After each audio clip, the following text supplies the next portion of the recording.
Alright, so today I'm going to walk you through the Eternity of Pain, the final quest, Acceptance, I believe it's called. So yeah, this is a very, very difficult event. Just keep that in mind. And this is why, when I walk you through this, I'm just going to try to explain as well as I can. But I am fully boosted here. I'm running a 30% boost. I just want to make that clear because I think this content is worth boosting for. You should boost for this content. All your boosts that you have saved up, use it for this, because this is the pinnacle of content, to be honest. So just keep that in mind that I am boosted here. I heavily suggest boosting for this piece of content, of course. You can do these fights unboosted if you want. If you want to preserve your items for a Alliance War or something, you can do these unboosted, but it's just gonna be probably an extra couple of revives, I would say. So right here, this is the Dormammu versus Hawkeye. Hawkeye is the best option for this fight, 100%, flat out. He has access to slow, he has access to power drain, and it's just a very, easy time right here. So there's, almost nothing to worry about. This should be a guaranteed solo 100%. So yeah, just a very simple fight right here. Now we have this Bishop. Bishop is a very straightforward ghost fight.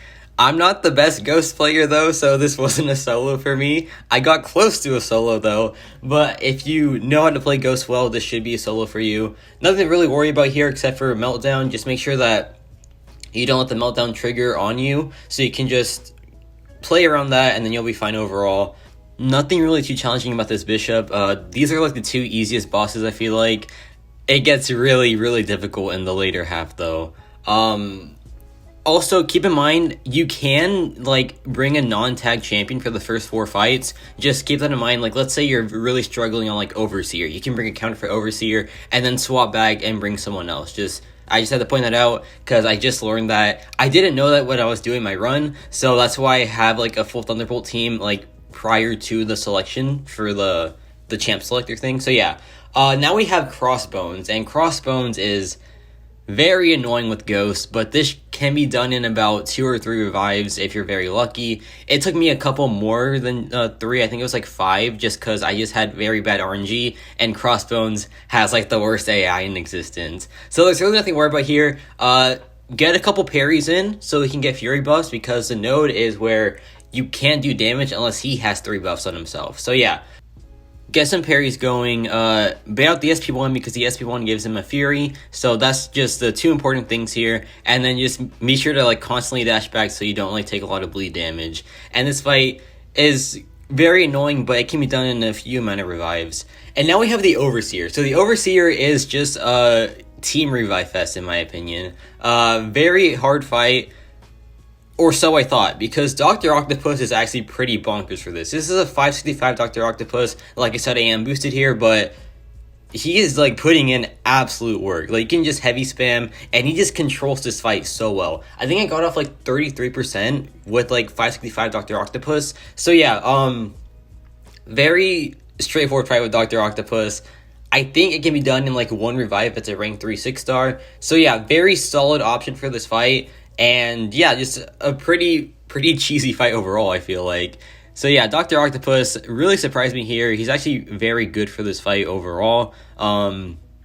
Yeah, so you just get the heavy spam. It's really fun. Just a really, really fun fight.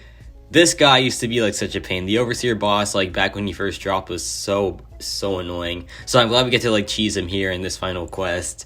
And now we move on to, I believe, the Kraven boss. Yeah, the Kraven boss right here. And this guy is a very simple Hawkeye fight. You just bait out the special attacks, and then once you get to your SP3, you drop it, and then the fight's just over. I didn't solo this one, unfortunately, but this should be a solo with Hawkeye. You just need to make sure that you get the perfect damage bonus on the SP3, and then you'll be doing just fine. Right here, we get the perfect bonus, so we get the guaranteed critical bleeds, and they just last, a very long time. And you can just, stay back, but you will get rooted, so don't do that. Don't stay back. Still try to play aggressive, still try to bait out his special attacks, and you should just have a very easy time overall. Bait out the SP2, and then Matador will trigger, so you can just build up your power that way. Ideally, don't let him throw his SP1. You can just try to intercept to make sure he never throws his SP1, or you can just try to belt the heavy attack. Those are the two most common strategies to make sure that he never throws his SP1. He throws it there, but the fight was pretty much done anyway, so it doesn't really matter. And yeah, that's the Kraven boss down. Now we have the Scorpion boss. This guy's an absolute joke with Hawkeye. I went in with 13% and I almost soloed the fight. That's how straightforward it is. If I had full health, it should be an easy solo. So if you are healing to full every time you do an attempt, then you should be able to solo this guy with absolute ease. So basically what you want to do is you want to knock him down, right, with the SP1, and then you can just keep hitting him, and once Scorpion Sense activates, you want to go for a heavy attack so you can apply the slow, and then he just will never evade in the entire fight. One thing to worry about here is the Petrify, because let's say you are at low health, it does do quite a number to you because it reverses your healing. Additionally, if you get sting debuffs on you, you need to wait that out. So it can be a very tight window at times, but just wait it out and then you'll be fine. What you don't want to do is you don't want to go to your SP3. Do not go to your SP3 because then you're just kind of done for, because there's the linger node, and that whenever you hit 0 power, you take a bunch of damage and it'll just one shot you. So just keep that in mind. I suggest going for the SP1 spam because it's good to power control this guy, and it's just very easy access to bleeds, and this guy would just bleed out and it would just be a very simple fight overall. So yeah, this fight, Hawkeye just absolutely wipes it, man. I'm trying to think of what other important notes there are, but there really isn't anything important just because Hawkeye counters it all. So yeah, just a very simple time. And this is good because the next two bosses are not simple times at all. They are not fun. I was not having a good time. And speaking of them, here's one of them, the Ikaris boss. This can be done in 2 to 3 revives if you're lucky. Here's the thing though, it's very hard to get lucky in this fight because this dude is so annoying. You can see right there, I purposely took the hit, I purposely took the SP1 hit, I retaliated with a massive SP1, and that's what you want to do in this fight. You need to repeat that, you need to study that, you need to do that, because if you don't do that, then it's going to be a very, very expensive fight. But if you can learn to do that cheese, then it's a very simple time. And that's why you need to boost for that fight. You need to boost for Ikaris because if you don't boost, then you can not afford to take that much damage output. And now we're here at the Peni boss.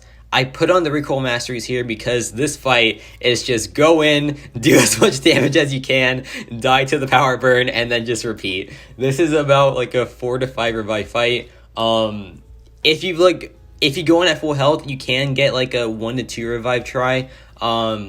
But I just didn't really want to revive for this fight because it can just go south so fast. There's a ton of heal block on you. Close encounters is super annoying as well. So what I did is I just turned on the recoil masteries, did as much damage as I could, and then just plopped and then revived. That's kind of what you have to do, unfortunately. This fight is very, very bad without the proper counter. So yeah, I did a pretty good chunk here. I think I did 25% on this try. So if I did fully heal, I could probably get off 50%. So it's not the worst in the world, I guess.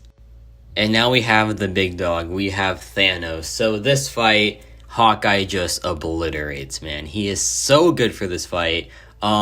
He's an Avenger, so he gets class advantage. Additionally, he has access to bleed, and there's a phase where Thanos has safeguard, so he can just absolutely wipe through that as well. Hawkeye is just perfect for this fight. So let me just walk you through it. He has this cocoon on his first phase, and what this does is it reflects all damage, right? But you can disable it by either landing a heavy attack or a special attack. So just keep that in mind. When he gets to his first phase, drop a special attack immediately, and then it'll disable the cocoon, and then that's how you work around this first phase.